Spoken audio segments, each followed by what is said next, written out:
image bearers of God, exercising dominion over his creation. That starts with buffeting your own body, self-control.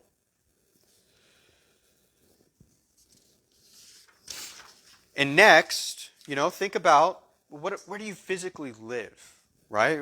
Is where you live, is it mainly a place of consumption or is it a place of production, right? Do you go home to just relax and consume, or is the place where you reside a place that produces something?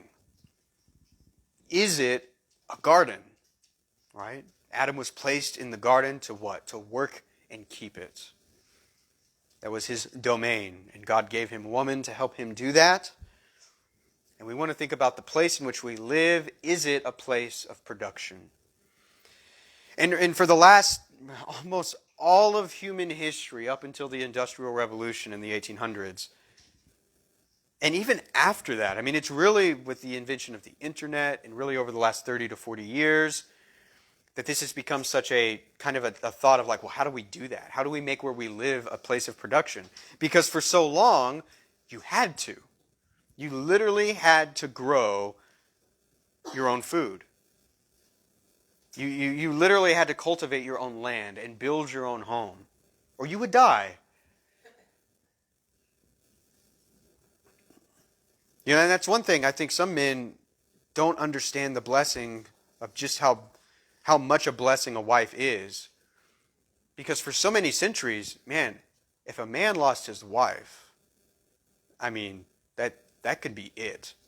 I mean, he could rough it in things, but he needed someone by his side for him to live and survive, and especially if they have children.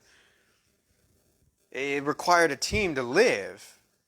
There's a reason God tells Adam it's not good for man to be alone. But here we are, post-industrial revolution,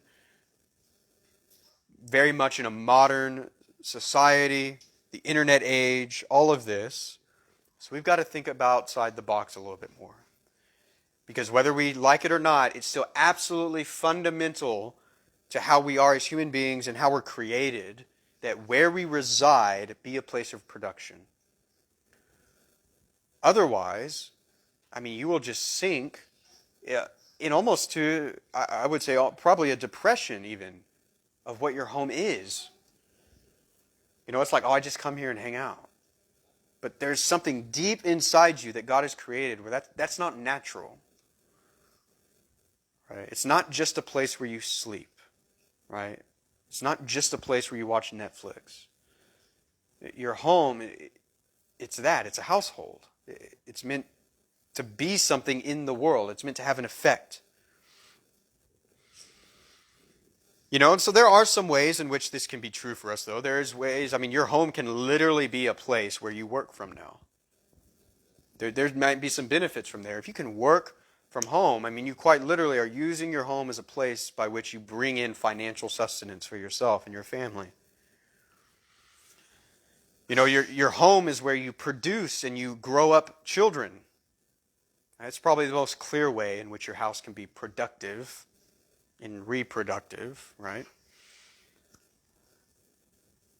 And even if you don't have children, it's the place where disciple making happens. It's the place where discipleship takes place, right? There's a reason with our discipleship groups that we want to stress that we meet in person in someone's home at least once a month. There's something absolutely ingrained into a human being about that being important. It's also why, as much as churches get so large, they